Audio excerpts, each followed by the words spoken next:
तो hello guys, किस वाले वीडियो में हम बीटीएस के एपिसोड 127 को एक्सप्लेन करने वाला हूं। और अगर आपने पिछले वाले एपिसोड नहीं देखो तो जाकर के दूसरे देख लेना, मैं लिंक वीडियो को डिस्क्रिप्शन में दे दिया हो। तो चलिए बिना आपको वापस किए बढ़ते हैं वीडियो की तरफ। जैसे हमने पिछले एपिसोड में देखा था कि जब एल्डर टैंसी को लगा था कि वो सवियन को नहीं हरा पाएगा और वो सवियन की इस अटैक को नहीं रोक पाएगा, तो वो जल्दी से अपने साथ के एल्डर बिंग और बिंग स्वान से कहता है कि तुम दोनों जल्दी से अपनी आइज फोर्स को मेरी बॉडी में ट्रांसफर करो। जो सुनकर वो दोनों के एल्डर फटाफट से अपनी आइज फोर्स को एल्डर टैंसी की बॉडी में ट्रांसफर कर देता है। और जैसे ही उन दोनों एल्डर की आइज फोर्स टैंसी की बॉडी में जाती है तो उसकी बॉडी में आइज फोर्स बहुत ही ज्यादा हो जाती है, क्योंकि उसकी बॉडी में पहले से ही अपनी खुद ही आइज फोर्स थी और उसकी बॉडी में ज्यादा आइज फोर्स होने की वजह से उसकी बॉडी पर एक ब्लू कलर का लेयर रहता है किसी कपड़े की तरह, जो कि आइज फोर्स की लेयर थी। और जब एल्डर टैंसी देखता है कि उनके आइस मिरर के टूट जाने के बाद वहां पर की फ्लेम की टेम्परेचर थोड़ा बहुत कम हो गया है, तो वो हंसते हुए अपनी बॉडी को उस आर्मर से कवर किए हुए है अपना हाथ पीछे खींच लेता है और वो सवियन से कहता है कि अभी के लिए आज तुम्हारा यहाँ पर एंड होने वाला है। और ये कहकर एल्डर टैंसी बहुत सारी एनर्जी को इकट्ठी करके तीर कमान को बना देता है, जो कि पूरी तरह से आइज फोर्स से बनी हुई थी और वो तीर कमान 10 फुट से भी ज्यादा लंबा था। जो देखकर इधर सवियन बहुत ज्यादा हैरान होता है और वो कहता है कि ये बूढ़ा टैंसी वाकई में ही जाना माना एक दूसरों क्लास के पीक का एक्सपर्ट है, जिसे कि इजीली मारा नहीं जा सकता।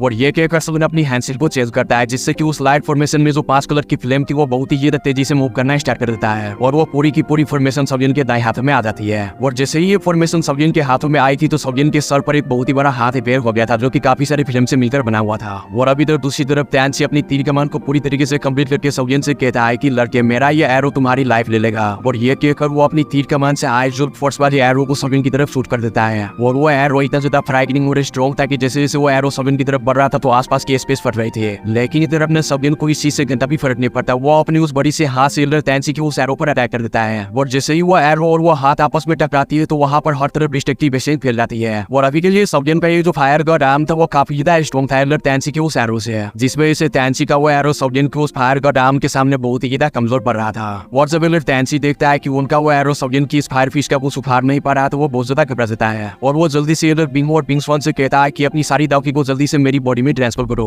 क्योंकि एल्डर टैंसी समझ गया था कि वो अपना कदम जरा से भी पीछे हटाएंगे तो उसका ये एरो ठोकेंगे ही। ऊपर से ये जो सवियन का फायर फिस्ट है ये उन पर अंदर स्पॉट ही अटैक कर देगी, जिससे वो लोग मारा जा सकता है। और इधर एल्डर बिंग और बिंग स्वान एल्डर टैंसी की ये बात सुनकर अपनी सारी दावकी टैंसी की बॉडी में ट्रांसफर कर देता है, जिससे एल्डर टैंसी की काफी सारी दावकी रिकवर हो जाती है और उसकी स्ट्रेंथ भी काफी ज्यादा बढ़ जाता है। लेकिन इससे एल्डर बिंग और बिंग स्वान की हालत काफी ज्यादा खराब हो जाती है, क्योंकि उसने अपनी सारी दावकी और अपनी सारी आइज फोर्स को एल्डर टैंसी की बॉडी में ट्रांसफर कर दिया था, जिससे कि वो दोनों के एल्डर पूरी तरीके से एग्जॉस्ट भी हो चुका था। और अभी इधर टैंसी अपनी बॉडी में स्ट्रेंथ को देखकर कहता है कि एक्सट्रीमली फ्रीजिंग, और ये कहते ही एल्डर टैंसी की बॉडी में से बहुत ही ज्यादा कोल्ड ऑरा हर तरफ फैल जाता है और उसका ऑरा इतना ज्यादा कोल्ड था कि अगर कोई आम सब क्लास का एक्सपर्ट वहां पर होता तो वो अंदर स्पॉट ही जमकर मारा जाता। और जब इधर सवियन ये चीज देखता है तो वो भी टैंसी की इस एग्जिस्टेंस को देखकर काफी ज्यादा हैरान हो जाता है। और अभी सवियन को यकीन नहीं था रहा कि ये बुढ़ा इतना ज्यादा रेजिस्ट करेगा और अपनी जान बचाने के लिए इतना ज्यादा ताबूत करेगा। लेकिन सवियन को इस चीज से भी कोई घंटा फर्क नहीं पड़ता, वो बस अभी यही सोच रहा था कि मेरी स्काई फायर थी मिस्ट्री चेंज का अगर टाइम अप हो गया तो तब के टाइम ये लोग मेरा टाइम अप कर देंगे, इसलिए जो हो सके मुझे जल्द से जल्द इन लोगों का ठिकाना लगाना होगा।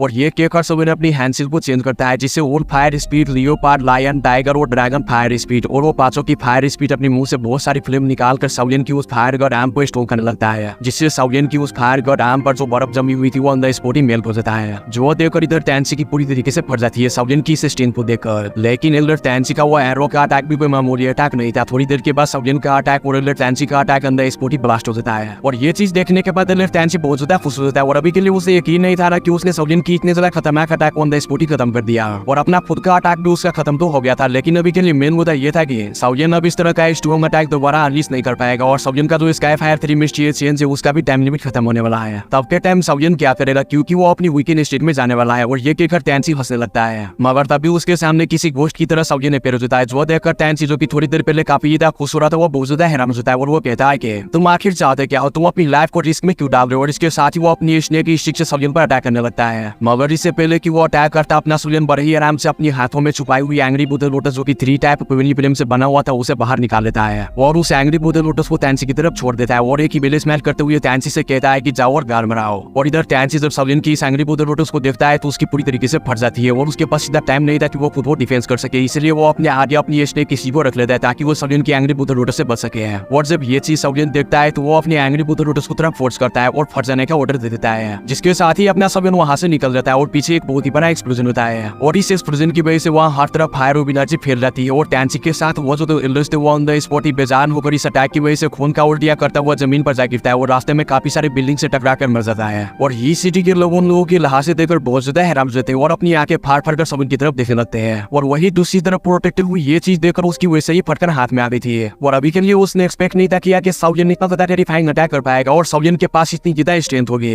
और अब उसे अपनी मौत का डर सताने लगता है और वो खुद के एक्शन पर रिग्रेट करना शुरू कर देता है कि आखिर मैंने ऐसा किया है क्यों। और फिर वो सोचता है कि मुझे हॉल ऑफ सोल के उस अंदर से साउलियन को पकड़ने का मिशन लेना ही नहीं चाहिए था। मैंने तो ऐसे ही जल्दी में ये मिशन ले लिया। मुझे तो लगता था कि मैं इस लड़के को इजीली पकड़ लूंगा, मगर मैंने गलती की और अब मुझे पता चला कि ये लड़का कितनी बड़ी बला बन चुका है जिसे कि पकड़ना बिल्कुल नामुमकिन सा है और ये मिशन बहुत ही डेंजर से भरा पड़ा है। और अब दूसरी तरफ हम देखते हैं जब साउलियन की एंग्री बोतल रूटर्स की फायर रूप से फटता है तो उसमें से एक बंदा बाहर निकलता है जो कि और कोई नहीं बल्कि एलर्ट टैंसी था जिसकी की पूरी तरीके से हालत खराब हो चुकी थी और उसकी बॉडी में से हर जगह से खून निकल रहा था और उसकी जो स्नेक स्टिक थी जिससे कि वो साउलियन की एंग्री बोतल रूटर्स को रोकने की कोशिश की थी वो भी 2 हिस्सों में टूट चुका था। और अभी के एलर्ट टैंसी मरे हालत में खड़ा होने की कोशिश करता है मगर वो कर्ज खाकर जमीन पर गिर जाता है और अंदर स्पॉट ही मर जाता है और जहाँ पर वो गिरा था वहाँ पर 10 मीटर गहरा गड्ढा बन चुका था। जो देखकर वहाँ पर के सभी के लोग पहुंचते हैं रामजते और लोग सभी कहते हैं कि इस लड़के ने अपने एक ही अटैक में 2 इलायर दुजुम क्लास के एक्सपोर्ट को और एक दुजुम क्लास के नाइट स्टार के पीक के एक्सपोर्ट को किल कर दिया। हमने जिंदगी में आज तक कभी भी इस तरह की बैटल नहीं थी देखी है। और जब ये चीज प्रोटेक्टिव वो देखता है कि साउलियन के अटैक से एलर्ट मर गए तो उसकी पूरी तरीके से फट जाती है और वो इतना ज्यादा डर चुका था कि वो पूरी तरीके से सुन पड़ गया था और फिर वो जैसे तैसे करके पीछे मुड़ता है और वहां से भागने की कोशिश करता है और जैसे ही वो वहां से निकलने की कोशिश करता है तो साउलियन उसके पीछे बड़ी तेजी से पैर हो जाता है और उसकी कांधों को पकड़कर सिंपली बहुत ही ज्यादा स्माइल करते हुए उसे देखकर कहता है कि अगर तुमने यहाँ से जरा सा भी मूवमेंट की तो मैं तुम्हें यहीं पर जलाकर लाक कर दूंगा।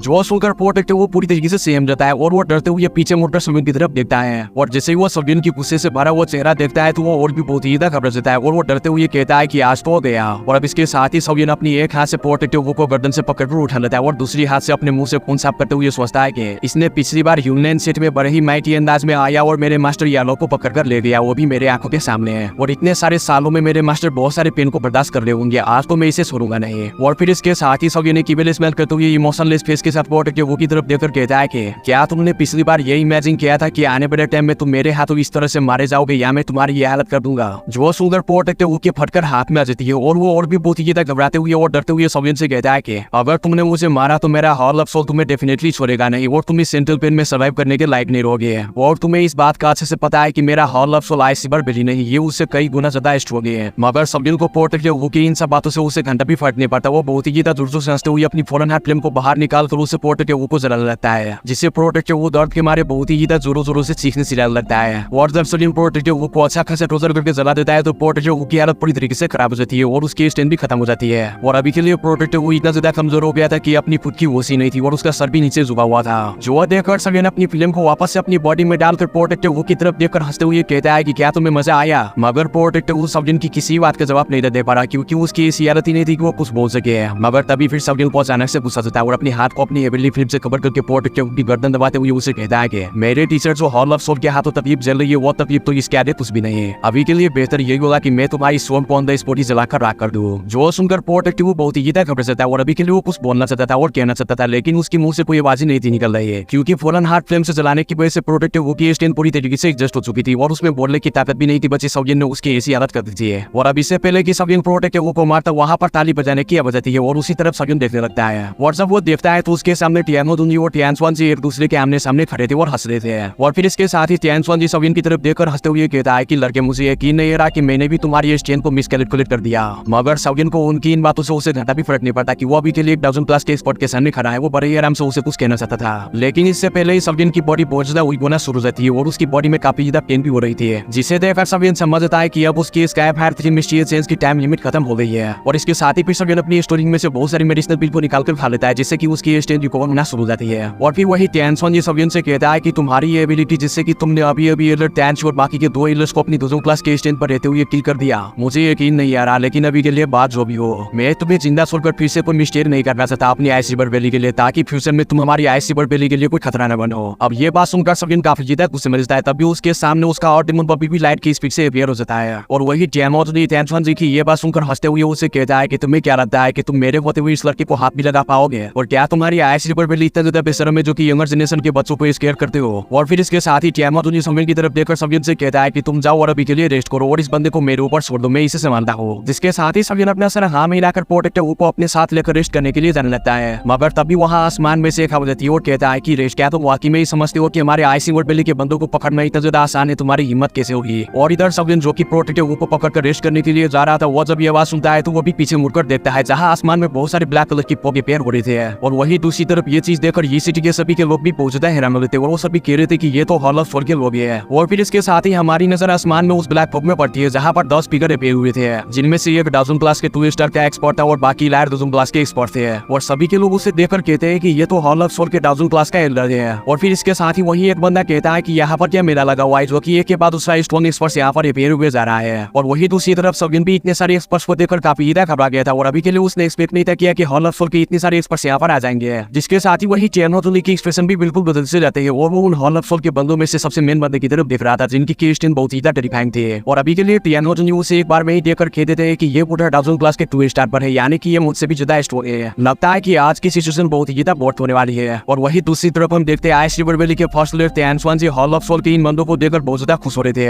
और फिर इसके साथ ही वो हॉल ऑफ सोल के उस बुड्ढे को बीट करते हुए कहता है कि किंग हाई जुनजी आप यहाँ पर आई गई है, मुझे नहीं था पता कि इस तरह की सिचुएशन आप जैसे ग्रेट पर्सन को भी यहाँ पर बुला लेगी। जिसके साथ ही वो हॉल ऑफ सोल का बुड्ढा भी आगे से त्यानस्वान जी को बीट करते हुए कहता है कि हमें काफी टाइम हो गए मिले हुए, तुम कैसे हो मेरे दोस्त। और इसके साथ ही फिर वो त्यानस्वान जी से कहता है कि मुझे अभी यहाँ से एक मैसेज मिला जिसकी वजह से मैं अर्जेंटली यहाँ पर आ गया, तो मुझे पता चला कि यहाँ पर किसी सिचुएशन आके रह गया। और वही दूसरी तरफ प्रोटेक्टर को जिसे कि सौगिन ने गर्दन से पकड़ कर उठाया हुआ था वो अपने ऑनरेबल एल्डर किंग हाई की तरफ देखकर कहता है कि एल्डर किंग हाई जल्दी से इस लड़के सौगिन को पकड़ लो, क्योंकि हमारे हॉल ऑफ सोल के चीफ ने पर्सनली ऑर्डर किया इसे पकड़ने के लिए। और अभी के लिए प्रोटेक्टर वो ने ये जो बोला था किंग हाई से उसने अपनी पूरी कोशिश की थी अपने मुंह से आवाज निकालने की, वो उसमें कामयाब भी हो गया। और जब सौगिन प्रोटेक्टर वो की ये बात सुनता है तो वो काफी ज्यादा तब जाता है कि इसमें अभी भी बात करने की जान बची है। और ये कहकर सौगिन अपनी स्टोरिंग में से जेट की बोतल को बाहर निकालकर अपनी हेवेनली फिल्म से प्रोटेक्टर को चारों तरफ से कवर करके उस जेट की बोतल में कैद कर लेता है और अपनी थोड़ी सी हेवेनली फिल्म को भी उस जेट की बोतल में डाल देता है, जिससे प्रोटेक्टर को दर्द के मारे चीखने से न लगता है। फिर सौगिन अपनी स्टोरिंग में उस जेट की बोतल को रख लेता है। और जब एल्डर किंग हाई सौगिन की इस एक्शन को देखता है तो वो बहुत ज्यादा हैरान हो जाता है, क्योंकि सौगिन ने उसके सामने बिना किसी डर के प्रोटेक्टर को कैद करके अपनी स्टोरेज में रख लिया था। और इसके साथ ही वो सौगिन से हैरान होकर पूछता है कि क्या तुम ही सौगिन हो, जिस पर आगे से सौगिन उसके किसी बात का जवाब नहीं देता और वो अपने ऑर्डिमन पपेट के पीछे चला जाता है। जो देखकर एल्डर किंग हाई सौगिन से कहता है कि मुझे यकीन नहीं है रहा कि मेरा हॉल ऑफ सोल इतनी बड़ी ऑर्गेनाइजेशन तुम्हें टारगेट बना रही है, लेकिन तुम इतनी बड़ी ऑर्गेनाइजेशन के सामने इतना ज्यादा कर रहे हो लड़के, तुम्हें वाकई में ही क्रेज है और ये क्रेज बहुत ज्यादा अच्छी है। और ये कहकर किंग हाई जोर से हंसने लगता है और फिर वो वहां से टेलीपोर्ट होकर सौगिन के सामने अपीयर होकर सौगिन से कहता है कि जल्दी से प्रोटेक्टर को रिलीज करो जिसे कि तुमने अभी मेरे सामने केयर किया और फिर तुम मेरे साथ हलब से चलो। और जब अपना टियानोटोली किंग हाई की ये एक्शन को देखता है तो वो सौगिन के लिए बहुत ज्यादा परेशान हो जाता है और वो सौगिन को बचाने के लिए आगे बढ़ने लगता है। लेकिन तभी आइस रिवर वैली का एल्डर त्यानस्वान जी हंसते हुए टियानोटोली के रास्ते में आ जाता है, मगर अपना टियानोटोली शैडो की स्पीड से उस पर अटैक कर देता है और कहता है कि दफा हो जाए यहाँ से। जिस पर त्यानस्वान जी टियानोटोली से कहता है कि अगर मैं यहाँ पर से दफा भी हो जाता तो तुम्हें मुझसे ज्यादा स्ट्रॉन्ग होना चाहिए। और इसके साथ ही वो टियानोटोली पर अटैक कर देता है और उन दोनों में बहुत ही ज्यादा फेस बैटल होना शुरू हो जाता है। और अभी इधर हम देखते हैं सौगिन को जैसे ही किंग है उसके सामने आया था तो सौगिन बड़ी तेजी से वहां से भागने की कोशिश कर रहा था, मगर तभी किंग है स्पेस फार कर सौगिन के सर पर रिपेयर हो जाता है और अपनी एक टेक्निक सोलिडिफाई स्पेस टाइम का यूज करके सौगिन को वहीं पर जमा कर एक क्रिस्टल में बंद कर देता है, जिससे सौगिन बहुत ही ज्यादा घबरा जाता है और वो जरा सा भी मूवमेंट नहीं कर पा रहा। और अगर अभी के लिए सौगिन अपनी पीक की कंडीशन में होता तो वो इस सोलिडिफाइड स्पेस को तोड़कर निकल देता,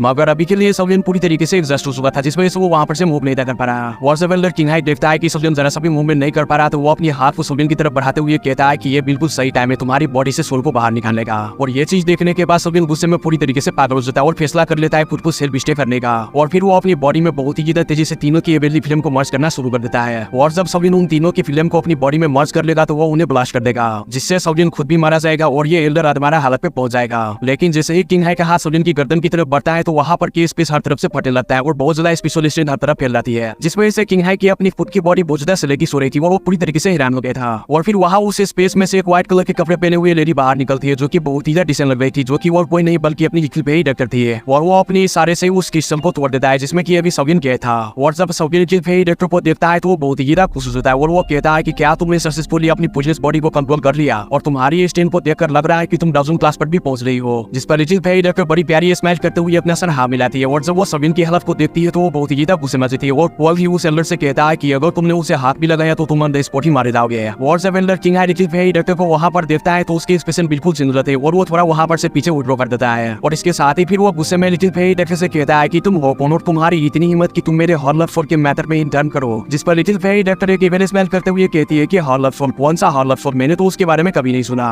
अब लिटिल फेरी डॉक्टर की ये बात सुनकर किंग हाई काफी ज्यादा गुस्से में जाता है और वो लिटिल फेरी डॉक्टर पर अटैक करते हुए कहता है कि तुमने आखिर मेरे हॉल ऑफ सोल की बेइज्जती करने की हिम्मत कैसे की है। और जब little fairy doctor king high को अपनी तरफ अटैक करते हुए देखती है तो वो भी उस पर काउंटर अटैक कर देती है। और जब वो दोनों आपस में टकराते हैं तो लिटिल फेरी डॉक्टर की पावर की प्रेशर की वजह से एल्डर किंग हाई काफी ज्यादा पीछे खसका चला जाता है, जिसे देखकर little fairy director king high से कहती है कि अभी के लिए तुम्हारी इतनी औकात नहीं कि तुम उससे फाइट कर पाओ। और जब वो एल्डर अपनी राइट हैंड को देखता है तो उसका right hand little fairy director की पोजन की वजह से डिस्ट्रॉय होने लग गया था, जिसे देखकर एल्डर किंग है बहुत ही घबरा जाता है और अपनी पूरी बॉडी में इस पोजन को फैलने से पहले अपनी राइट हैंड को काट देता है और कहता है कि सच में इसका पोजन बहुत ही टेरिफाइंग है। और फिर वो बहुत ही डरते हुए लिटिल फेरी डायरेक्टर से पूछता है कि आखिर तुम हो कौन, जिस पर लिटिल फेरी डायरेक्टर आगे से कहती है कि मैं कुछ लोगों के लिए पॉइजन सेट की लीडर और कुछ लोगों के लिए वर्डफुल बिजनेस लेडी हूँ, लेकिन मुझे इससे कोई फर्क नहीं पड़ता कि लोग मुझे क्या कहते हैं और जैसा कि तुमने सोगियन को हॉट करने की कोशिश की तो अब तुम्हें मरना होगा। तभी दूसरी तरफ आइस रिवर वैली का फर्स्ट लीडर त्यानसुआन जी जो कि कैमोटोनी से फाइट कर रहा था वो हंसते हुए लिटिल फेरी डायरेक्टर से कहता है कि तुम्हारी ये वर्डफुल बिजनेस बॉडी बहुत ही स्पेशल है, जिसके साथ ही लिटिल फेरी डायरेक्टर बहुत ही गुस्से में उसकी तरफ देखकर कहती है कि तुम आइस रिवर वैली के सभी के लोग मरना ही डिजर्व करते हो। और ये कहकर लिटिल फेरी डायरेक्टर अपनी वर्डफुल बिजनेस बॉडी से क्रिस्टल बनाकर उस एल्डर पर अटैक कर देती है और जैसे ही लिटिल फेरी डायरेक्टर की वो वर्डफुल बिजनेस क्रिस्टल उस एल्डर को लगता है तो वो एल्डर आइस में ट्रांसफॉर्म होकर डिस्ट्रॉय हो जाता है और वहां पर आइस रिवर वैली का चीफ बीनी अपीयर हो जाता है और सभी से कहता है कि ये वीडियो खत्म हो गया, तो जाकर के पहले वीडियो को लाइक कर दो और गाइस चैनल पर नए हो और पहली बार चैनल को भी सब्सक्राइब कर दो और गाइस मैं इसका नेक्स्ट एपिसोड बहुत ही जल्द अपलोड कर दूंगा। तब तक के लिए wait rest you how your must row.